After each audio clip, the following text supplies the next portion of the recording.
నమస్తే. Welcome to Sri Media. నేను మీ విష్ణుప్రియ. గోవు మనల్ని పాలిస్తుంది అనే నినాదంతో గో సంరక్షణే జీవిత ధ్యేయంగా ఉన్నటువంటి కుప్ప శ్రీనివాస్ ప్రసాద్ గురువు గారిని మనం ఇంతకుముందు కూడా కలుసుకున్నాం. చాలా విషయాలు మాట్లాడుకున్నాం. అయితే ఆ ఉద్యమం ఒక్క రోజుతో ఒక్క పూటతో అయిపోయేది కాదు, ఆగిపోయేది కాదు. గురువుగారు నిరంతరంగా దానికోసం శ్రమ చేస్తూనే ఉన్నారు. ఆ శ్రమ వెనకాల ఉన్న కారణం, ప్రస్తుతం ఆ అడుగులు ఎటువైపు పడుతున్నాయి, గో సంరక్షణ ఎంతవరకు సాధించగలిగారు, ఈ విషయాలన్నీ కూడా గురువుగారి మాటల ద్వారానే తెలుసుకుందాం. నమస్తే గురుగారు. జై గోమాత. మిమ్మల్ని కలిసి చాలా కాలం అయింది గురుగారు, చాలా సంతోషంగా ఉంది. గురువుగారు, మీరు చాలా కాలంగా గోవుని రక్షించడం అనేది ధ్యేయంగా పెట్టుకొని మీ సంపాదనలో కనీసం కాస్త వంతునైన గోవుని రక్షించడానికి గోగ్రాసానికి ఖర్చు పెట్టండి, ఇంట్లో ఈ కెమికల్స్ వాడకుండా గోవుకు సంబంధించినవే వాడండి, మేమే తయారు చేస్తున్నాం, ఇలా రకరకాలుగా ఒక ఉద్యమాన్ని చేపట్టారు. కానీ సమాజంలో చాలా చోట్ల ఇంకా మనం వార్తల్లోనూ పేపర్లోనూ చూస్తున్నాము, గోవధ జరగడం, వందల సంఖ్యలో గోవులని లారీల్లో ఎక్కించుకొని కబేళాలకి తీసుకువెళ్ళిపోవడం జరుగుతుంది కదా గురువుగారు. అట్లాంటి వాటిని అరికట్టడానికి ఎలాంటి చర్యలు చేపట్టబోతున్నారు? జై గోమాత. గావో విశ్వస్య మాతరః. గోమాత విశ్వానికే తల్లి. సనాతన ధర్మానికి మూల కేంద్రం గోమాత. వేదాలు, పురాణాలు, ఇతిహాసాలు, అష్టాదశ పురాణాల్లో వ్యాసుడు అంతర్లీనంగా గోవుని వర్ణించకుండా ఏ కావ్యాన్ని కూడా చిత్రీకరించలేదు. అయితే దౌర్భాగ్యం, భారతదేశానికి ఉన్న దౌర్భాగ్యం, ఇన్ని 75 సంవత్సరాల స్వతంత్ర అనంతరం కూడా రాజ్యాంగం ఆర్టికల్ 48 ఏదైతే గో రక్షణ చట్టాలను ఏదైతే ఇచ్చిందో వాటిని అమలు చేయటంలో ప్రభుత్వాలు విఫలమవుతున్నాయి. గోవధ ఎందుకు జరుగుతోంది అంటే, ఒక వర్గం యొక్క మెప్పు కోసం జరుగుతున్న ఈ తంతు, ఓట్ల పండగ కోసం 5 సంవత్సరాలు బతికే ప్రభుత్వాలు 20 సంవత్సరాలు బతికే గోవుల్ని వధిస్తున్నారు. ఇవి ప్రభుత్వాల తప్పిదమే కానీ ప్రజల తప్పిదం కాదు. ఎందుకంటే చట్టాలు అమలు చేస్తే ఈ గోవధ జరగదు. గురుగారు, ఇక్కడ ఒక చిన్న సందేహం, అసలు ప్రేక్షకుల్లో చాలామందికి తెలియని విషయం, గోవుకి చట్టాలు ఉన్నాయా? ఎస్. రాజ్యాంగం, అంబేద్కర్ ఏదైతే రాజ్యాంగం రాశారో రాజ్యాంగంలో ఆర్టికల్ 48 యానిమల్ ప్రొటెక్షన్ కింద కౌ స్లాటర్ మీద చాలా చట్టాలు ఉన్నాయి. అయితే ఈ చట్టాలను చేసిన వాళ్ళు చక్కగానే చేశారు. మనకి ఎందుకంటే చట్టంలో లోపాలను వెతుకుని లోపాల ద్వారా మనం ఏదైతే చేస్తామో, చట్ట సవరణలు చేసుకుంటూ లోపాలను వెతుక్కుంటూ దానిలోంచి దారి చూసుకుని గోవధ ఎక్కువ జరుగుతోంది. పనికి రాని 14 సంవత్సరాలు నిండిన బుల్స్, నందీశ్వరుల్ని ఆరోగ్యరీత్యా పనికి రాకపోతే వధించవచ్చు. అది కూడా ఎక్కడ వధించవచ్చు? Government slaughter హౌసెస్లోనే వధించాలి. మన ఇళ్లలో పండగని చెప్పి వధించకూడదు. ఈ విధమైన చట్టాలన్నీ ఉన్నప్పటికీ కూడా చట్టాలని అతిక్రమిస్తూ, చట్టాలను పాటించకుండా, ఇవాళ బక్రీద్ రేపు 7వ తారీఖున, జూన్ 7వ తారీఖున బక్రీద్ ఉంది. బక్రీద్కి 2 నెలల ముందుగానే కొన్ని వేల నందులు, ఆవులు ఓల్డ్ సిటీలో ఎప్పుడో వచ్చేసినాయి. వచ్చేసిన తర్వాత ప్రభుత్వాలు ఇవాళ 150 రకాల చెక్ పోస్టులు పెట్టారు. చెక్ పోస్టులు దాటి ఎప్పుడో వచ్చేసినాయి. అంటే ఏంటంటే చట్టాల్లో ఉండే లోపాలు. ఇవి చంపకూడదు, బహిరంగ ప్రదేశాల్లో చంపకూడదు. వీటిని చంపకూడని చోట చంపుతున్నారు. ఆ చంపడానికి ఏంటంటే సర్టిఫికేషన్ ఉండాలి. ఆ సర్టిఫికేషన్ ఇచ్చేవాడు వెటర్నరీ డాక్టర్ అయి ఉండాలి. వాళ్ళ దొంగ సర్టిఫికేట్లతో, దొంగ విషయాలతో, అసలు సర్టిఫికేట్ లేకుండా కూడా రీల్స్ చేసి హిందూ సమాజం యొక్క మనోభావాలను దెబ్బతీస్తున్నారు. మనలో ఒక చైతన్యం లేదు, మనలో ఒక ఐక్యత లేదు. ఎందుకంటే ఎందుకు ఐక్యత లేదు అంటున్నానంటే భయంతో కూడిన భక్తితో దేవుణ్ణి మొక్కే మనం భక్తితో మొక్కట్ల భయంతో భయంతోనే మొక్కుతున్నాం దేవుణ్ణి. ఎందుకంటే ఏ రాత్రిలో ఏముందో తెలియదు కాబట్టి అన్నిటికీ మొక్కి ఉంటే మనం అన్నిటిలోనూ ఉంటే బాగుంటుందని అందరికీ మొక్కేస్తున్నాం. ఏదైనా జరుగుతుందేమోనన్న భయంతోనే కానీ ఇది భక్తితో. జరగాలి అని భక్తి కాదు. భక్తి కాదు. ఎందుకంటే టన్నుల భయంతో కూడిన భక్తి ఉంది కానీ అంశతో జ్ఞానంతో కూడిన భక్తి లేదు మన దగ్గర. ఎందుకంటే గోత్రం చెప్పేటప్పుడే గోత్ర అర్థం అడిగేవాడికి చెప్పేవాడికి తెలియదు. గోత్రం అంటేనే గోత్రాతి గోత్ర, గోవుల్ని నీ వంశంలో ఎవడో కాపాడాడో చెప్పరా అని ఆయన అడుగుతుంటే మనం గోక్కుని ఏదో ఒక గోత్రాన్ని చెప్పేసి ఆ పూజా తంతుని ముగిస్తూ ఉంటాం. కాబట్టి ఇవాళ రోజున మనము ఐక్యతగా లేకపోవటం మన అనైక్యతే అవతల వాళ్ళకి మూలాధారం అయిపోయి బలమైపోయి అందులో ఈ మధ్యకాలంలో పాకిస్తాన్తో యుద్ధం జరిగింది. అక్కడ యుద్ధం జరిగితే ఇక్కడ ఉన్న వాళ్ళ వారసులకి మనోభావాలు ఇక్కడ, ఎందుకంటే మన ఓల్డ్ సిటీలో ఉన్న గొడవ ఏంటంటే వాళ్ళ మీద ఉన్న ప్రేమ కన్నా పక్క దేశం మీద ఉన్న ప్రేమ కన్నా మన దేశం మీద ప్రేమ తక్కువ. కాబట్టి ఎలాగోలా రెచ్చగొట్టాలి, ఏదో రకమైన విషయాలు చేయాలి, ఏదో ఒక అల్లరి, ఏదో ఒక రకమైనది సృష్టించాలి. ఎప్పుడు ఏ సంవత్సరంలో లేని విధంగా రీల్స్ చేసి కుర్బానీకి ఆవును కొనుక్కోండి, ఇది కొనుక్కోండి అంటే పోలీస్ యంత్రాంగం స్తబ్దుగా ఉంటుంది. మొన్న ఈ మధ్యన మేము సిపిని కలిసాం. అంటే రీల్స్ అంటే పబ్లిక్గానే చెప్తున్నాం, మా దగ్గర ఉన్నాయి, మీరు కొనుక్కోవచ్చు, చంపుకోవచ్చు అని. ఇది ఎంత దూరం, ధైర్యం, అసలు ఎంత ధైర్యం ఎవరిచ్చారు? ప్రభుత్వాలు ఇచ్చాయి, అక్కడ ఉండే కార్పొరేటర్లు ఇచ్చారు, అక్కడ ఉండే ఎమ్మెల్యేలు ఇచ్చారు. ఇటువంటి ధైర్యాన్ని పుంజుకొని వాళ్ళు గో హననానికి ఇంత కార్యక్రమాలు చేస్తుంటే నిమ్మకి నీరెత్తినట్టుగా ధర్మమే మా జీవనం అంటున్న పార్టీలు కానీ నాయకులు కానీ పార్టీలు కానీ అందరూ మౌనంగా ఉంటే ఎలా? పీఠాధిపతులు మఠాధిపతులు ప్రభుత్వం మీద ఒత్తిడి తీసుకొచ్చి ఇది జరగకూడదు అని చెప్పవలసిన స్థితి ఉన్నప్పుడు కూడా వాళ్ళు నోరు తెరవకపోతే మౌనంగా ఉంటే ఎలా? బాధ్యత తీసుకోవద్దా? బాధ్యత తీసుకుని ఇది రాబోయేది ఈ విధంగా ఉంది, ఇది జరగడానికి వీల్లేదు, ఇది జరిగితే మేము వచ్చి ధర్నా చేస్తాము, మేము మీకు ధర్నాలు రాస్తారోకోలు, హింసా మార్గం, హిందూ అంటేనే హింసని వీడినవాడు, హింసా మార్గంలో లేనివాడు అనేది. అలాంటిది మిమ్మల్ని అందరినీ వచ్చేసి రోడ్ల మీద హర్తాలు చేయమంటల్లా. గవర్నమెంట్కి మీ మాటగా మీడియా ద్వారా కానీ ప్రత్యుత్తరాల ద్వారా కానీ మీరు ఇది చేస్తే మటుకు మా ఆలోచనలు వేరుగా ఉంటాయని ఒక ధమ్కీ అయినా ఇవ్వాలి కదా. హిందూ సమాజం అయితే ధమ్కీ ఇవ్వాలి ప్రభుత్వానికి. ఎప్పుడైతే వీళ్ళల్లో ఆ చేవ ఆ సత్వ లేకపోవటం వలన ఆడిందే ఆట.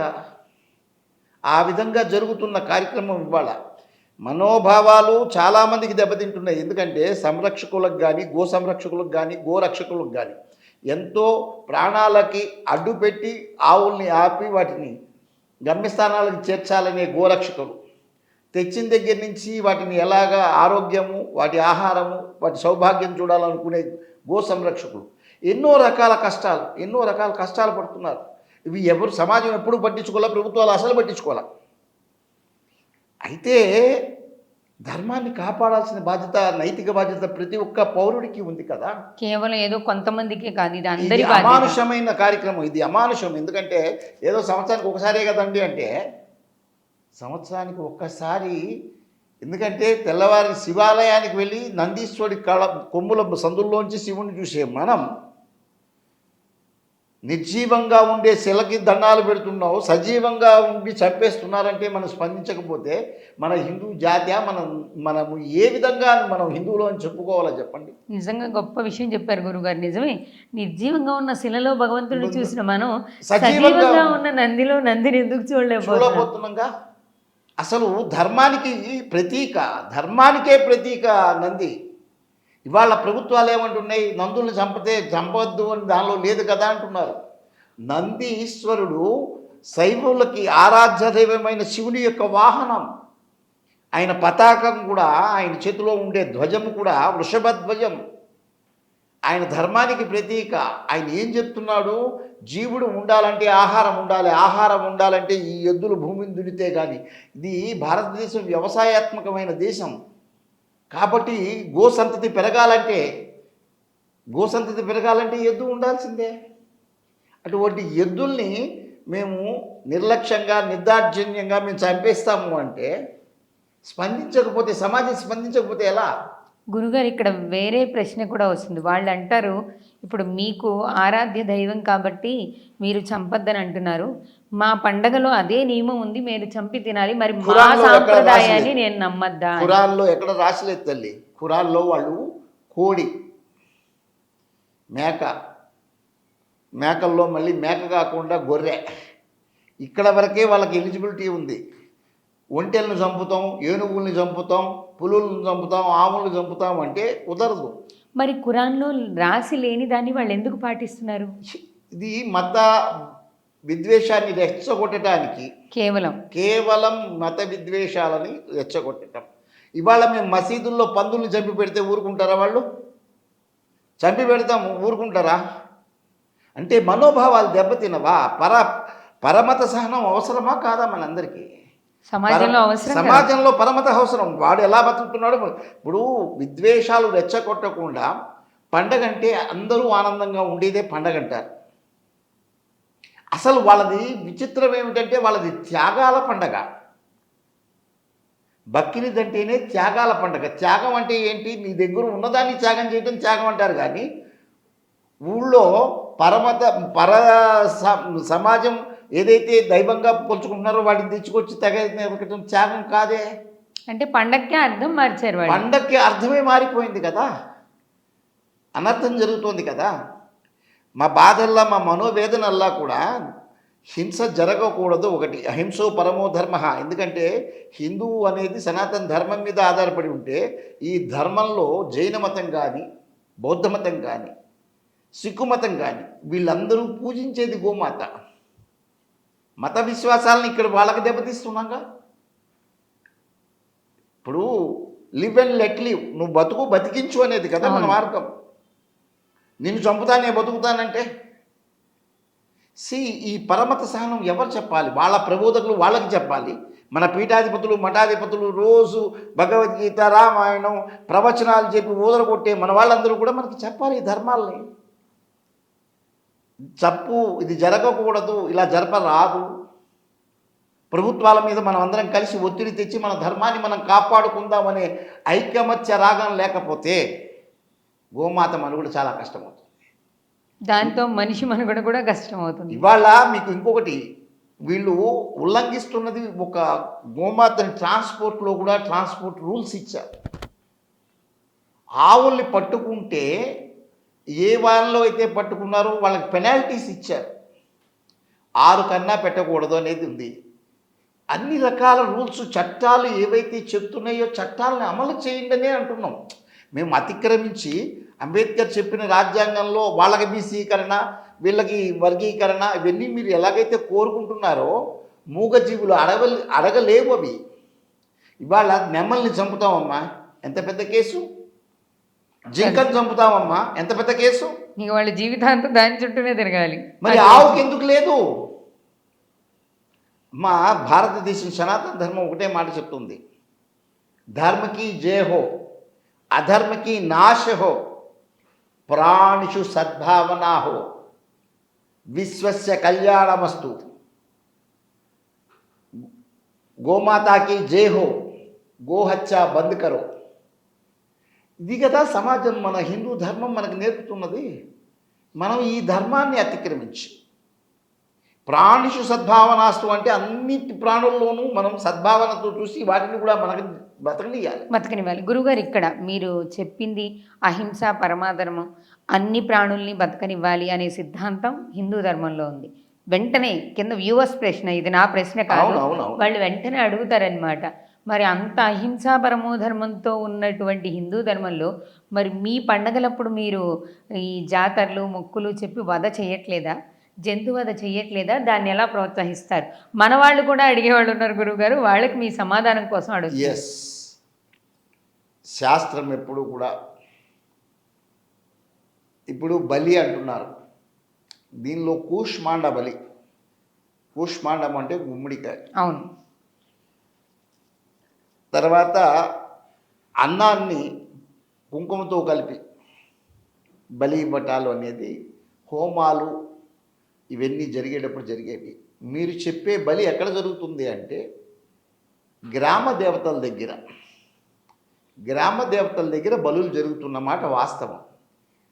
మేమేమంటున్నామంటే ఇది కూడా చట్ట విరోధమే. చట్టం దీన్ని ఒప్పుకోవటం లేదు. చట్టం జంతు బలిని ఒప్పుకోవటం లేదు. మరి ఏమండి బాయిలర్ కోళ్ళు అమ్ముతున్నారు అదండి ఇవన్నీ అమ్ముతున్నారంటే వృత్తిరీత్యా ఇవాళ వీడికి పప్పేసి పెట్టి మన ఇండియన్ బోర్డర్లో సెక్యూరిటీ చేయమంటే వాళ్ళు చేయలేరు. అంటే ఏ వృత్తిలో ఉండేవాళ్ళు ఆహారం తీసుకోవచ్చు. కానీ బహిరంగ బలులకి చట్టం ఒప్పుకోవటల్లా. బహిరంగ బలి ఇప్పుడు మీరు ఆవును ఏం చేస్తున్నారు, రేపు మీరు ఇంట్లో పెట్టి చంపేస్తున్నారు, ఆ మాంసాన్ని పంచేస్తున్నారు, లేకపోతే మీరు తింటున్నారు. మేమనేది ఏంటంటే ఇది చట్టబద్ధంగా జరగట్లేదు, ఇది చట్టబద్ధంగా కావాలి. ఇవాళ మనం మీ ఎమ్మెల్యే మాట్లాడి మీ కార్పొరేటర్ మాట్లాడు కదా, మీరు ఎందుకు మాట్లాడుతున్నారని అడిగేవాళ్ళు కూడా ఉంటారు. వీళ్ళు ఓట్ల కోసం ఉన్నవాళ్ళు, ధర్మం కోసం ఉన్నవాళ్ళు కారు. మనకున్న పాలకులు అందరూ కూడా సోద్యం చూస్తున్నారు. ఇప్పుడు ఈ పాలకులకు ఎప్పుడైతే మార్పు వచ్చి ధర్మం వైపుకి న్యాయం వైపుకి వెళ్తారో, ఇవాళ ఆరోగ్యమే మహాభాగ్యం అంటున్నామమ్మా. ఆరోగ్యం ఎక్కడుంది ఇక్కడ? గోలీమార్ బతుకు కదా మనదందరిది. తెల్లారు లేస్తే గోళీ వేసుకుంటే కానీ బయటికి కదలలేని స్థితిలో ఉన్నాం. ఇంతకుముందు అటువంటిది ఉందా? లేదు. సేంద్రియ వ్యవసాయంతో ఆవు పాడి పంట అని 2 కళ్ళుగా ఉన్నప్పుడు పాడితో వచ్చిన పెంటల్ని తీసుకొని పోయి వ్యవసాయంలో పెట్టి సేంద్రియ వ్యవసాయం చేసి ఆరోగ్యము ఆనందాన్ని పొందిన 100 సంవత్సరాలైనా కన్ను పన్ను కదలకుండా ఉన్నవాళ్ళు లేరా? మరి సమాజంలో ఈ రుగ్మతలు ఎందుకు వస్తున్నాయి? ఇవి రావడానికి గల కారణం ఏమిటి అంటే మనము రసాయనిక విప్లవం వైపు పరుగులు తీసి భూసారాన్ని, భూమిలో ఉండవలసిన మూలకాలని నాశనం పట్టించేసాం. ఈ నాశనం పట్టించేసిన తర్వాత ఇవాళ మనం తినేదంతా కూడా విషం. నీరు విషం, పాలు విషం, గాలి విషం, అంతా విషతుల్యం అవుతుంది శరీరం. ఎప్పుడైతే మీకు విషతుల్యమై ఇమ్యూనిటీ లేదో మీ గోలీబార్ బతుకు, మీ ఆస్తులన్నీ అపోలోకి కాకుండా దేనికి వెళ్తాయి? కాబట్టి ఆరోగ్యాన్ని మనం పాడు చేసుకుంటున్నాం, ప్రభుత్వాలు పాడు చేయటల్లా. ఇవాళ టెర్రస్ గార్డెన్ అంటున్నాం, సేంద్రియంగా మీ కూరగాయలు మీరే పండించుకోమంటున్నాం. ఇవాళ కొద్దిగా మార్పు వస్తుంది. మళ్ళీ మొదలైంది. పూర్తిగా పోయిందంటల్లా, మళ్ళీ మొదలైంది. ఆర్గానిక్ ఫార్మింగ్ వైపుగా అడుగులు వేస్తున్నాం. అంటే మనం చేసే గో ఆధారిత పంటలు కానీ ఏదైనా ఉంటే గోవు ఉండాలి కదా. ఇవాళ మీకు ఒక్క విషయం చెప్తా. ఆవు ఎందుకు చంపడానికి వాళ్ళు చంపుకుంటే మీకేమిటండి అంటే, ఒక ఆవు రోజుకి 20 కిలోల పేడ వేస్తుంది. 20 కిలోల పేడలో 16 కిలోల బయోగ్యాస్ వస్తుంది. ఆ 16 కిలోల బయోగ్యాస్ని కనుక రిఫైన్ చేస్తే 1 kg to 1.5 kg bio CNG వస్తుంది. మన కార్లలోనూ బళ్ళల్లోనూ పెట్టుకుని మనం ప్రయాణం చేయవచ్చు. ఒక్క ఆవుకి ఒక్క రోజుకి అంత ఉంటే నువ్వు చంపితే భారతదేశానికి ఆర్థికంగా ఎంత లాస్? అయినా ఇప్పుడు ఈ మధ్య ఇవాళ మనము గల్ఫ్ దేశాల నుంచి ఆయిల్స్, డీజిల్, పెట్రోలు మనకేమీ తెలియదు, రోడ్ల మీద తిరుగుతూ ప్రభుత్వాలను బతికిస్తున్నాం మనం. ఎందుకంటే దీనిలో అసలు ధర కన్నా sales tax, central tax, excise, road tax అన్నీ కలిపి ట్యాక్సులు మన మీద రుద్దుతున్నారు కదా. అదే ఆవు ఉంటే నువ్వే, ఒక 100 ఆవులు ఉంటే నీ ఇంటికి కరెంటు నువ్వే, గ్యాస్ నువ్వే, పెట్రోల్ నువ్వే, ఎరువులు నువ్వే, అన్నీ నువ్వే. ఆవు ఉంటే అభివృద్ధి పదంలో నడిచే భారతదేశాన్ని, ఆ ప్రగతిని ఎందుకు ఆపుతున్నారు? గోవధ అందుకు వద్దంటున్నాం మేము. గోవధ ఎందుకు వద్దంటున్నామంటే ఇందుకు దాంతోపాటు ఇవాళ బయో సిఎన్జి ప్లాంట్లు చేసి ఇవాళ మనకి విదేశీ మారక మన డబ్బంతా కూడా విదేశాలకు ఇస్తున్నాం, మన డబ్బు మన దగ్గరే ఉంటుంది.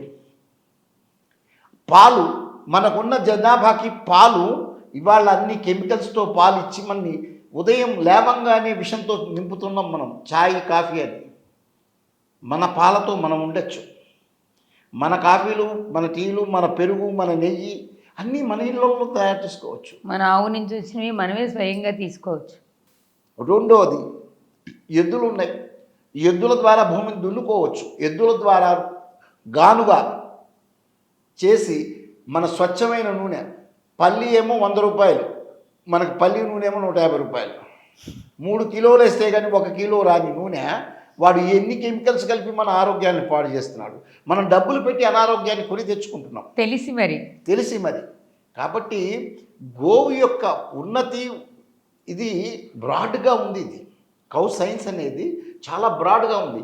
ఆరోగ్యపరంగా, ఆయుర్వేద పరంగా ఇవాళ క్యాన్సర్ మహమ్మారికి కావాల్సిన యాంటీడోట్గా కౌ యూరిన్ పనిచేస్తుంది. అవును. ఇవాళ మీరు ఫినాయిల్ తయారు చేసుకోవచ్చు, మందులు తయారు చేసుకోవచ్చు, ఇంటికి కావాల్సిన రంగులు తయారు చేసుకోవచ్చు, ఇటుకలు తయారు చేయొచ్చు. ఈ ప్లాస్టర్ ఆఫ్ ప్యారిస్ పెట్టి నాశనం పట్టించే ఇళ్ళకి ఆవు యొక్క దీంతో టైల్స్తో మనం అంటే గృహ నిర్మాణంలోకి వచ్చేసింది. గృహ నిర్మాణంలో, ట్రాన్స్పోర్ట్లో వచ్చేసింది, పేపర్ తయారీలోకి వచ్చేసింది. పేపర్ తయారీ దానిలో ఉండే దీంతో ఫైబర్తో మనం పేపర్ తయారు చేసుకోవచ్చు. ఆవు పేడతో బట్టలు తయారు చేయొచ్చు. బట్టలు తయారు చేయొచ్చు ఆవు పేడతోటి. ఎన్నో రకాల ఆవిష్కృతులు, ఎన్నో రకాల సైంటిస్టులు ఎన్నో చేస్తున్నారు. మనం ఆవును చంపుకుంటున్నాం. ఇలాంటి గోమాత ఏ దేశంలోనూ లేదు. మూపురం కలిగి గంగడోలతో ఉన్న దేశీయ గోమాత. ఆవు మూత్రంలో బంగారం ఉంది. మనం బంగారం కోసం కొడుకు చూస్తున్నాం. 10 గ్రాములు 1,00,000 అయిందని. 10 మిల్లీగ్రాముల కౌ యూరిన్లో ఉంటుంది ప్రతి కౌ 1 లీటర్లో. ఎక్స్ట్రాక్షన్ చేస్తున్నారు ఇప్పుడు. ఓకే. ఎందుకంటే గోమూత్రం నుంచి బంగారం తయారు చేస్తున్నారు. గోమూత్రం అందుకోసం మేము గోవధ వద్దు అంటున్నాం. స్కీమ్ పెట్టి స్కాములు చేసే ప్రజాప్రతినిధులకి, ప్రభుత్వాలకి ఇవి అర్థం కావట్లా. ఎందుకంటే 100 కోట్లు 1000 కోట్లు మీరు మనిషి ఉంటే అనుభవించవచ్చు. మనిషి పోతాడు కదా. కర్మ భగవంతుడు వదిలిపెట్టిన కర్మ వదిలిపెట్టదు. కర్మం వెంటాడి వేటాడి కార్యక్రమం చేసి సాధిస్తుంది. చూస్తున్నాం కదా, ప్రకృతిని ప్రకోపింపజేస్తే ప్రకృతి ఏ విధంగా మనకి తిరగబడుతుందో చూస్తున్నాం కదా. కాబట్టి ఇవాళ మనం గోమాత యొక్క వైభవాన్ని ఎంత చెప్పుకున్నా తక్కువ తల్లి. అసలు ఇవాళ మీరు చాలా ఆశ్చర్యకరమైన విషయం చెప్పారు గురుగారు. గోమూత్రం నుంచి మెడిసిన్స్ తయారు చేస్తారు, క్యాన్సర్ మెడిసిన్ వరకు మాకు తెలుసు. కానీ గోమూత్రం నుంచి బంగారం తీస్తున్నారు. అంటే మన ఇంట్లో మొదలు పెట్టే ఉదయం తాగే టీ కాఫీ దగ్గర నుంచి జీవనం ప్రతి దానికి ఆవే మూలాధారం కదా. ఇప్పుడు పళ్ళ పొడి ఇదివరకు కచ్చికలతో తోమేవాళ్ళు. పన్ను కనుకు వాళ్ళ డెంటల్ షాపులు, మెంటల్ షాపులు మళ్ళీ పక్కనే ఉంటుంది. మంగళ షాపులు పక్కన ఉంటున్నాయి. అదే చేయరు, అదే విధి. వీడు పీకుతాడు, వాడు కొరుకుతాడు. అదే కదా. అదే ఏమంటారు, కెనాల్, రూట్ కెనాల్, ఆ కెనాల్, ఈ కెనాల్ అంటే రకరకాల భాష. కన్ను కదలకుండా 100 ఏళ్ళు ఉన్నారు వాళ్ళు. మీకు పాత్రలకి ఇవాళ మనం ఏవో పౌడర్లు పెట్టి తోమేది ఆవు పేడతో చేయొచ్చు. క్రిమికీటకాదు లేకుండా, అంటే బ్యాక్టీరియా ఫ్రీ, కెమికల్ ఫ్రీ. మీకు వర్షాకాలంలో ఆవు యొక్క అంటే భస్మాన్ని, కాల్చిన భస్మాన్ని చిటికెడు కనుక ఆవు నీళ్ళలో వేస్తే ఆ నీళ్ళలో జనించిన యాంటీ బ్యాక్టీరియా మొత్తం చచ్చిపోతుంది. భస్మం అంటే ఆవు పిడకలతో చేసిన భస్మం. కాల్చిన తర్వాత వచ్చే బూడిదని కనుక ఒక చిటికెడు కనుక నీళ్ళలో వేస్తే దానిలో మనకు వర్షాకాలంలో జలుబులు, దగ్గులు రకరకాలు వస్తూ ఉంటాయి. ఎందుకంటే మనం ఏదైతే లోపల వేస్తున్నామో అదే దాని యొక్క ఈ మైక్రోబ్స్ లోపల కానీ బయట కానీ అవే కదా. దాన్ని నివారించే శక్తి గోమాతకు ఉంది. ఇంత శక్తివంతమైంది, ఇంత ఇదిగా ఉన్న గోమాతని వాళ్ళ నిర్లజ్జగా ప్రభుత్వాలు కానీ, పీఠాధిపతులు కానీ, మఠాధిపతులు కానీ, ప్రవచనకారులు కానీ, ప్రజలు కానీ, భక్తులు కానీ, భక్తు ముసుగులో రకరకాల దందాలు చేస్తున్న వాళ్ళు కానీ చెప్పాలి కదా. గోవు చుట్టూ తిరిగితే ఏమొస్తుంది, గోవుకి అది పెట్టండి, శుక్రుడు అది శాంతిస్తాడు, ఈ శాంతి మంత్రాలు చెప్పేవాళ్ళు కూడా చెప్పాలి కదా, జాతకాలు అదే చెప్పేవాళ్ళు 3 ప్రదక్షిణలు చేయండి, గోధుమలు పెట్టండి, అవన్నీ చపాతీలు చెప్తున్నారు కదా, పెట్టండి, చపాతీలు పెట్టండి అరటిపండు చెప్తున్నారు కదా, పెట్టండి. గోవును రక్షించుకోమని చెప్పాలి కదా. ఈ పెట్టడానికి ముందు గో ఉండాలి కదా. గోవు ఉంటే కదా ఇదంతా సంతతినంతా వాటి యొక్క ఇవాళ ఏమైపోతుంది, సంకర జాతిని తయారు చేస్తున్నాం, ఒరిజినల్ బ్రీడ్ని నాశనం పట్టిస్తున్నాం. 108 జాతులు ఉండవలసింది ఇప్పటికి 24 జాతులు అయిపోయినాయి. అది మా మనోవేదన. అంటే మనకి 108 జాతుల గోవులు ఉండేవి గోవులు, ఇవాళ 24 జాతులకే వచ్చేసాం. జాతులన్నింటినీ నాశనం పట్టిస్తూ మానవ జాతి, ఎందుకంటే మీకు ఒకటి చూడండి, మా ప్రకృతిలో పశుపక్షాదులు కానీ మృగాలు కానీ ఎక్కడ ఉద్యోగాలు చేసి జీతాలు తెచ్చుకుని భోజనాలు చేయవు, అన్ని జీవనాలు చేస్తూనే ఉంటాయి, వాటికి ఆహారానికి బాధ లేదు. అంతేగా. మనమే దరిద్రం, తెల్లాలి లేచిన దగ్గర నుంచి ఏ ఉద్యోగం చేయాలి, ఎవరిని మౌకా చూసి ధోకా చేయాలని బతుకు మంది. అందుకని మన కర్మ మనని పాడు చేస్తోంది. ఇప్పుడు ఇది మనం బంజారా హిల్స్లో ఉన్నాం, ఇవన్నీ కొండల్ని పిండి చేసేసాం. రేపు పొద్దున కొండ కాస్త కదిలిందంటే ఇవన్నీ ఎక్కడుంటాయో తెలియవు, ఈ బొమ్మలాటలన్నీ ఎక్కడుంటాయో తెలియవు. ప్రకృతికి మనతో పని లేదమ్మా, మనకి ప్రకృతితో చాలా పని ఉంది. ప్రకృతిని కాపాడుకుంటేనే మన మనుగడ సాగుతుంది. మళ్ళీ కరోనా వస్తుందంటున్నారు, రకరకాల ప్రకోపంలు, నీళ్లు, వర్షాలు వస్తే నగరాలన్నీ మునిగిపోతున్నాయి, తటాకాలు అయిపోతున్నాయి, పడవలు వేసుకెళ్తున్నారు. ఇన్ని రకాల దరిద్రాలకు మనము ఇన్ని ఉన్న నీళ్లు కొనుక్కుని తాగుతున్నాం. 20 రూపాయలు లీటరు పాలు, 60 రూపాయలు పెట్టి కొనలేకపోతున్నాం, 20 రూపాయలు మటుకు లీటర్ పెట్టి నీళ్లు తాగుతున్నాం. ఎందుకంటే నీళ్ళు లేకపోతే బతకలేం కాబట్టి మన జీవన శైలి విధానాన్ని మార్చుకుంటూ గోమాతను రక్షించుకుంటే, ఎందుకంటే ఇది భూగోళం అండి. భూ అంటే భూమాత, గో అంటే గోమాత. గోమాత లేని భూమాతే గందరగోళం అవుతుంది. కాబట్టి ఈ గందరగోళం నుంచి మనం తప్పించుకోవాలంటే కార్ షెడ్లు కాదు, కౌ షెడ్లు రావాలి. ప్రతి ఇంట్లోనూ లక్షలు పెట్టి వాయిట్లో పెట్టేస్తున్నారు కార్లు. అదే కవ్వు ఉంటే ఆ కారు కూడా నడుస్తుంది. ఎందుకంటే బయో సిఎన్జి ఇవాళ ఏమైపోయింది, ఇథనాల్ మీద మనము 20% మాత్రమే మనకి ఈ ఆయిల్స్, మనకి ముడి ద్రవ్యాలు మనకి అవైలబుల్ ఉన్నాయి పెట్రోల్కి. 80% బయట దేశాల మీద ఆధారపడి మనం ఇంపోర్ట్ చేసుకుంటున్నాం. మన విశ్వగురు స్థానానికి రావాలి అంటే ఇవన్నీ కావాలి కదా, మనకున్న వనరులే గొప్పవి కదా. చుట్టుపక్కల పుష్కలంగా ఇవాళ గోచర భూములు, గోవులకి ఎన్ని రకాల అన్యాయాలు చేశారు. గోచర భూములు ప్రతి గ్రామంలో రాజ్యాంగబద్ధంగా ఉన్నారు, అవన్నీ కూడా బంజర భూములు చేసేసాం. అవి లేవు. ఇప్పుడు ప్రతివాడు చెయ్యాలి అని మన సంకల్పం చేస్తే గో సంక్షేమం అనేది పెద్ద విషయం కాదమ్మా. పీఠాధిపతులు మఠాధిపతులు ఒక్కొక్కళ్ళు లక్షలావులను పెంచగలిగే స్థాయి ఉన్నది వాళ్ళకి. కానీ అంత సంతతి లేదే. సంతతిని అభివృద్ధి చెయ్యాలి. ఈ విధంగా వధ చేసుకుంటూ పోతూ ఉంటే ఏం చేస్తాము? అంటే ఇప్పుడు మార్పు రావాల్సింది హిందువుల్లోనే గురువుగారు. ముందు అసలు మన వాళ్ళల్లో మనకి సిగ్గు రావాల్సింది ఎవరు ప్రబోధం చేయాలి? నేను చెప్తే వింటారా? 4 దిక్కుల శంకరాచార్యుల వారు 4 దిక్కుల 4 పీఠాలు పెట్టారమ్మా. ధర్మాన్ని కాపాడండి అని. పాద పూజలో కాదు కదా మనం చేయాల్సింది, ధర్మరక్షణ కదా. ధర్మానికి గ్లాని జరుగుతోంది కదా. సందుకు ఒక ఎంటర్ప్రైజెస్ పెట్టుకున్న వాళ్ళు చాలామంది ఉన్నారు కదా, వాళ్ళందరూ మాట్లాడద్దా? నందుల్ని చంపుతున్నామంటే శైవులు ఎక్కడ ఆగాలమ్మా? ఆగుతారా? మనోభావాలు దెబ్బతినవా? మాట్లాడాలి. అరే మీరు ఎన్ని రకాలుగా మీరు ఐక్యత కావాలంటే వాళ్ళే వచ్చి చెప్పాల్సిన అవసరం కూడా లేదు. ఇవాళ మీ సెల్ ఫోన్ తీసుకోండి, ఒక సెల్ఫీ తీయండి. నేను ఖండిస్తున్నాను, ప్రభుత్వాలు ఇలాంటి వాళ్ళని మనం ఎన్నుకోకూడదు, ఇలాంటి వాళ్ళు గోరక్షణ చేసేవాళ్ళే మనకు కావాలనే ప్రతిఘటన జనాల్లోంచి ఎప్పుడైతే వస్తుందో గోవు రక్షింపబడుతుందమ్మా. ఎందుకంటే ఎవరో ఎప్పుడో చెప్తారు, రేపు 7వ తారీఖున ఇక్కడ జరుగుతోంది, బ్లాక్ డేగా మేము పాటిస్తున్నాం. మేము మింట్ కాంపౌండ్ దగ్గర ఉన్న త్రిశక్తి హనుమాన్ టెంపుల్ దగ్గర నుంచి టీటీడీ వెంకటేశ్వర స్వామి టెంపుల్ దాకా కూడా నల్ల బ్యాడ్జీలు ధరించి నిరసన కార్యక్రమాన్ని పెట్టుకున్నాం. ఆ రోజున మేము హిందూ సమాజాలను అందరినీ కూడా ప్రాధేయపడుతున్నాం. రాజకీయ పార్టీలని, ధర్మం గురించి పోరాడే ప్రతి వ్యవస్థని, సంస్థని కూడా మేము ప్రాధేయపడుతున్నాం. అందరం కలిసి ఐకమత్యంతో మన గోమాతను కాపాడుకుందాం. ఈ బ్లాక్ డేని జరిపి ప్రభుత్వానికి కనువిప్పు తెప్పిద్దాం. ఎందుకంటే మొద్దు నిద్రపోతున్న వాడికి తట్టి లేపాల్సిన అవసరం ఉన్నది కాబట్టి. మీరు మెమరాండం కూడా ఇచ్చినట్టున్నారు గురుగారు. అందరికీ మెమరాండం ఇస్తున్నాము, అందరినీ ప్రాధేయపడుతున్నాము. దేనికి అంటే ఓన్లీ ఇవాళ మనకి ఎలక్షన్లు వచ్చినప్పుడే అందరినీ కలుపుకుపోదాం, అప్పుడే తప్పకుండా చేద్దాం, తప్పకుండా కుండా ఆ కుండ ఎప్పుడు పోతుందో తెలియని పరిస్థితి. అలా కాకుండా before you preach you have to practice. ఇవాళ నుంచే నువ్వు మొదలుపెట్టు. అసలు ఇవాళ నుంచే దత్తత తీసుకో, గ్రామాల్లో గోశాలను నిర్మించు. గోశాలల్లో వచ్చే వ్యర్థాలతో అక్కడ కావాల్సిన కవ్వు అనేది ఒక ఇండస్ట్రీ తల్లి. ఆవు అనేది ఒక జంతువు కాదు, ఒక జీవి కాదు, ఒక వ్యవస్థ, ఆర్థిక వ్యవస్థ.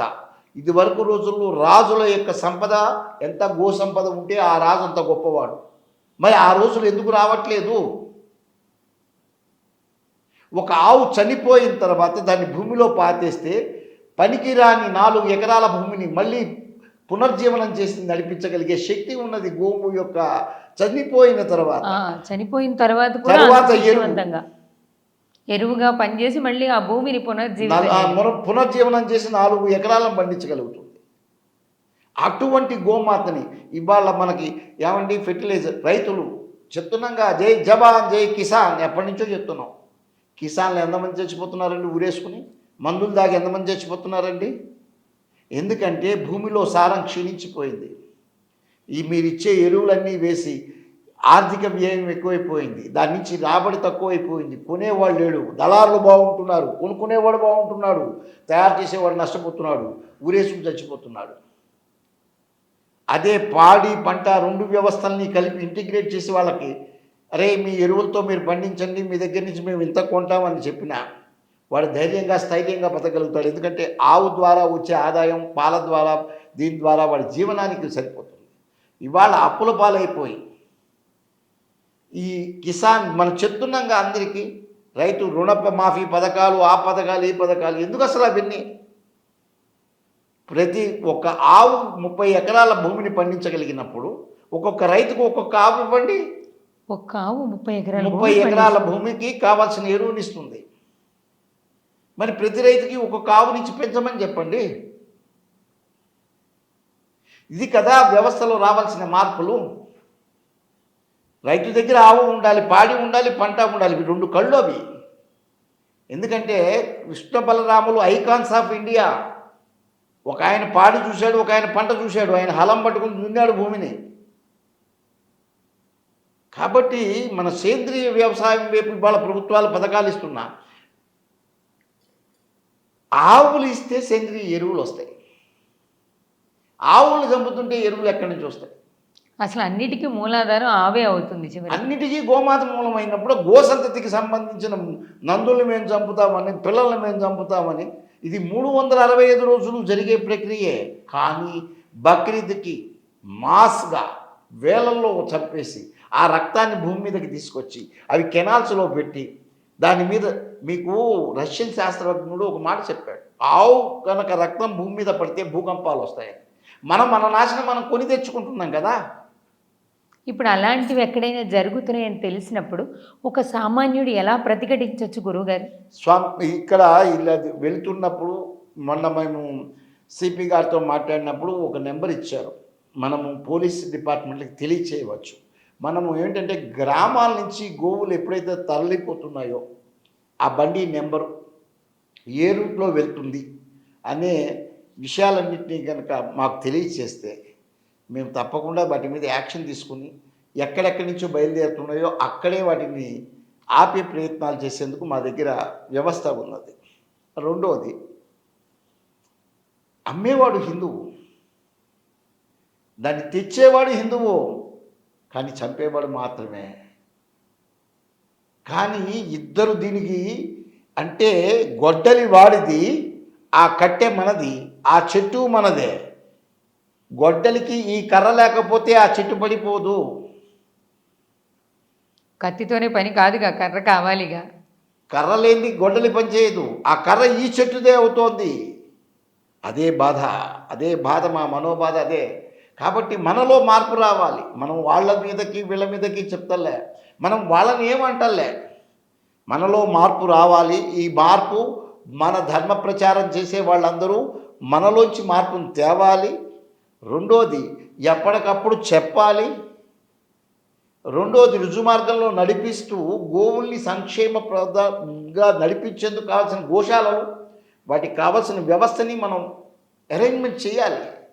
అది చేసిన రోజునే మనం గోరక్ష చేయగలుగుతాం తప్ప లేకపోతే రేపటి నుంచి 24/12/12/6/0 అయిపోయే రోజు వస్తుంది. జాతులన్నీ నిర్వీర్యమయ్యే రోజు వస్తుంది. బాధపడతాం తల్లి. ఎందుకంటే చచ్చిపోయిన రోజుల్లో, ఇదివరకు రోజుల్లో పాత సినిమాలు చూస్తే చనిపోయిన శవాలకి మనకి ఒక సామెత కూడా ఉంది,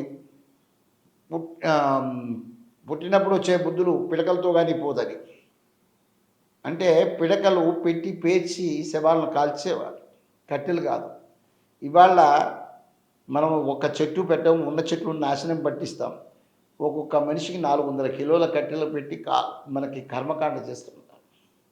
అదే ఆవు ఉంటే ఆవు పిడకలతో చేసుకోవచ్చు, చెట్లను కాపాడవచ్చు, ఆక్సిజన్ సిలిండర్లు కొనుక్కోవాల్సిన అవసరం రాదు. అంటే మనిషి చేస్తున్న ప్రకృతిలో చేసే ప్రతి దుర్మార్గానికి, అంటే వినాయక చవితి వస్తుంది అంటే కొమ్మలు కొట్టేస్తాం, అయిపోగానే మరి మొక్కలు పెట్టేస్తాం. కొట్టేయటం ఎందుకు, పెట్టేయటం ఎందుకు?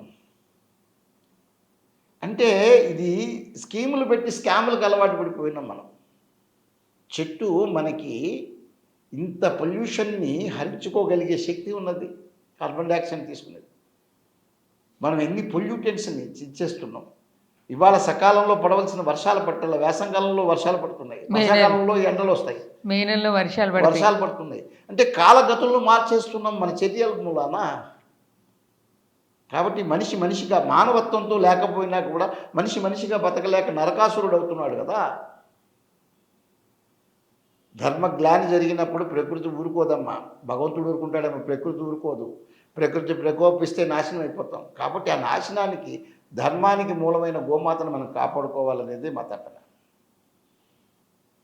ఇంకా గోవుల గురించి గురువుగారు, ఇప్పుడు మేము ఇంతకుముందు చూపించిన వీడియోలో మీరు గోవు నుంచి వచ్చే చాలా వాటితో, మీరు చెప్పిన గోమూత్రంతో, గోవు పేడతో రకరకాలు తయారు చేస్తుంటారు కదా.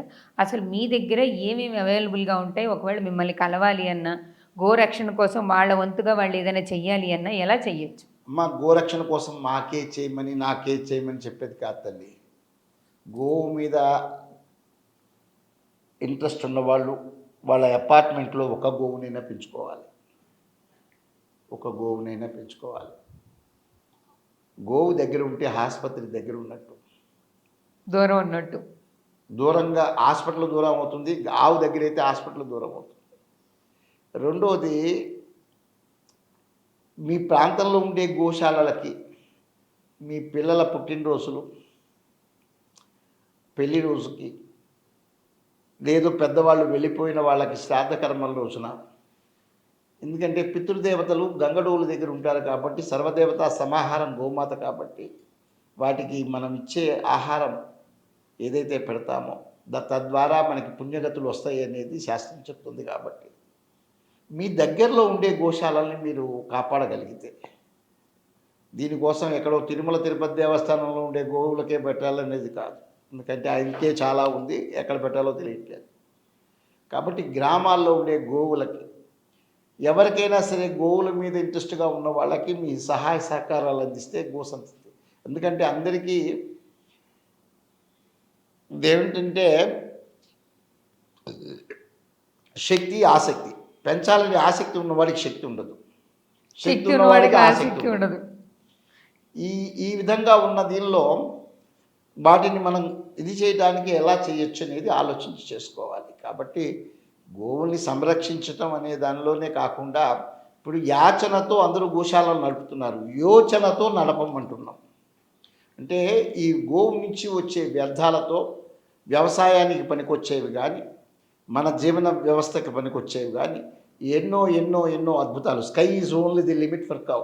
కాబట్టి ఆవుకి ఆకాశమే హద్దు. కాబట్టి ఎన్నో రకాలుగా మనం ప్రోడక్ట్లు తయారు చేసుకుంటూ ఉత్పత్తుల్ని వినియోగంలోకి తీసుకొచ్చి గోసంతతికి కావాల్సిన ఆహారాన్ని సమకూరుస్తూ మనం గోశాలను నిర్వహించకూడదు. ఎందుకంటే వాటి కాళ్ళ మీద వాటిని నిలబెట్టడం అంటే చాలా కష్టం. ఎందుకంటే నిత్య యజ్ఞం చేసినట్టు ఏదో చాతుర్మాస దీక్ష లేదు ఒక నెల 40 రోజుల మండల దీక్ష కాదు ఇది.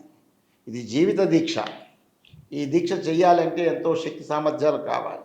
ఈ శక్తి ఎక్కడి నుంచి కావాలంటే గోమయ వసతే లక్ష్మి, ఆవు పేడలోనే లక్ష్మీదేవి ఉంది కాబట్టి ఆ లక్ష్మిని ఉపయోగించుకొని ఈ లక్ష్మిని కాపాడగలిగితే, గోమాలక్ష్మిని కాపాడగలిగితే మన జీవితాలు ధన్యమవుతాయి, ఆరోగ్యాలు ఆనందం అవుతాయి. కాబట్టి ప్రతి మానవుడి యొక్క జీవిత పరమార్థం ఆరోగ్యము, ఆనందము, ఆదాయము. కాబట్టి ఆ మూడు ఇవ్వగలిగే తల్లి గోమాత. కాబట్టి ఆ గోమాతను రక్షించుకుందాం, కాపాడుకుందాం. జై గోమాత. చివరిగా ఒక ప్రశ్న గురుగారు, ఈ మధ్యకాలంలో చాలా చూస్తున్నాం కదా, కపిల గోవులు, చిన్న గోవులు బాగా కనిపిస్తున్నాయి. ఇది మన జాతి సంతతిలోదేనా? ఇది కపిల దాన్ని గోవు కాదమ్మా. పెంచుకోవడానికి వీలుందా? కపిల గోవు అంటానికి వీల్లేదు తల్లి. దాన్ని అది పుంగనూరు అని చెప్పి అంటున్నారు. అమ్మ, నువ్వు మామూలుగా ఒక 6 అడుగులు ఉన్నవాడిని 3 అడుగుల డబ్బాలో ముంచామనుకో, ఉంటాడా వాడు? ఎలా ఉంటాడు? ఉండడు కదా. అంటే విశ్వామిత్ర సృష్టి, బ్రహ్మ సృష్టి వేరు, విశ్వామిత్ర సృష్టి వేరు. ఇవాళ మనము పందిని గాడిదని సంకరం చేసి హెచ్ఎఫ్ జెర్సీ అనే ఆవుల్ని తీసుకొచ్చాం. పందిని గాడిదని సంకరం చేసి వాటిని కూడా గుళ్ళల్లో పెట్టి అవి కూడా ఆవులని చెప్పే సంస్కృతి మనకి ఇంకా ఉంది. సోనియా ఎప్పటికీ గాంధీ కాదు, జెర్సీ ఎప్పటికీ ఆవు కాదు. కాబట్టి ఇవాళ మనం ఏమంటున్నామంటే జెర్సీలను పట్టుకుని ఆవు అంటున్నాం. అది పాలిచ్చే జంతువు. ఇది ఎంత ప్రకోపిస్తోందో ఇప్పుడు మీరు అడిగిన ప్రశ్నకి కూడా అంతే ప్రకోపిస్తుంది. ఈ చిన్న జాతికి దాన్ని, ఎందుకంటే అంత దీన్ని కంప్రెస్ చేసేసి. ఎలా జరిగింది గురుగారు అది? ఇక్కడ ఏంటంటే ఇది ఇవాళ మనకున్న సైన్స్లో మనకి హైబ్రిడ్ జాతి విత్తనాలు అంటున్నాం. అవును, అన్నిట్లోనే హైబ్రిడైజేషన్. తర్వాత బోన్సాయి మొక్కలన్నీ చిన్న చిన్నవి పొట్టివి. మర్రి చెట్టు కూడా ఇంతే చెట్టు మన ఇంట్లో, అదిగో మర్రి చెట్టు మాకుంది, వేప చెట్టు మాకుంది, మామిడి చెట్టు మరుగుజ్జు. ఈ మరుగుజ్జు అనేది ఏదైతే ఉందో అదే టెక్నాలజీని ఉపయోగిస్తూ వీటి యొక్క ప్రమాణాన్ని తగ్గించి ప్రమాదాన్ని పొంచింపజేసి చేస్తున్న వ్యవస్థలో ఒక ఇన్నోవేషన్. మేము చాలా గొప్ప పని చేస్తున్నామని చెప్పి, ఇదివరకు రోజుల్లో కుక్కల్ని రోడ్డు మీద తీసుకెళ్తే చాలా చిరాగ్గా ఉండేది. అందుకని ఇప్పుడు ఏం చేశారంటే టాయ్ డాగ్స్ అని ఇంత కుక్కల్ని తీసుకొచ్చేసారు. టాయ్ డాగ్స్ జేబులో పెట్టుకుని వెళ్ళిపోవచ్చు. ఓహో. సో మనిషి తెలివితేటలు పెరుగుతున్న కొద్దీ అవి, ఎందుకంటే మన తెలివితేటలు ఎలాంటివి అనే దానికి ఒక ఉదాహరణ చెప్తాను. మనం వేసుకునే చెప్పులనేమో గ్లాస్ డోర్లో ఏసీలు పెట్టి అమ్ముతాం. మనం తినే పదార్థాలని రోడ్ల మీద చెత్తలో, గాలిలో, దుమ్ములో పడి పందుల్లా తింటున్నాం. ప్రభుత్వాలు కానీ, ఆరోగ్య శాఖ కానీ, మనం కానీ ఇది తప్పురా, లోపల పెట్టి అది అమ్మాలి, చెప్పులు బయట పెట్టి అమ్మాలని చెప్పగలిగే స్థాయి లేని భారతీయులం మనం. సమాజంలో ఉన్నాం మనం. కాబట్టి ఏది తప్పో ఏది ఒప్పో అని చెప్పగలిగే స్థాయి ఎవరిది? కాబట్టి అన్నీ నడుస్తున్నాయి, అలాగే ఇవి కూడా చిన్నవి నడుస్తున్నాయి. కాబట్టి ఆక్షేపించవలసింది లేదు, ఆలోచించవలసింది అయితే చాలా ఉంది. అవి ఈ ఉన్న 24 జాతుల్లోవి కాదు కాదు కాదు కాదు కాదు ఇలా మీరు చెప్పినట్టు సంకరం చేసి మరుగుజ్జు చేసి మహిమలు చూపిస్తూ ఎక్కువ ఇవాళ చిత్తం కన్నా విత్తం మీద ఎక్కువ ఆలోచనలు ఉన్నవాళ్ళు చిత్తాన్ని పెట్టి విత్తాన్ని లాగటం, ఈ చర్యలు నడుస్తుంటే కూడా వాళ్ళ శభాష్ అంటున్నాం, వెన్ను తడుతున్నాం, ముందుకు నడిపిస్తున్నాం. ఏదో ఒక రకంగా గోవు అంటున్నాడు కదా అని అనేవాళ్ళు పెద్దవాళ్ళు ఉన్నారు. సో వీటన్నిటికీ కాలమే సమాధానం చెప్పాలి. కాలాన్ని ఎవరు తప్పించుకోలేరు, కాలాన్ని జయించలేరు.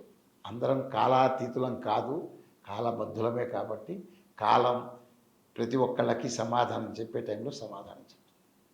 అయితే ఫైనల్గా బ్లాక్ డే చేయబోతున్నారు. బ్లాక్ డేని చేయబోతున్నామండి. బ్లాక్ డే రోజున చాలా పెద్ద ఎత్తున హైందవ సమాజాలందరినీ కూడా అర్థిస్తున్నాం, ప్రార్థిస్తున్నాం.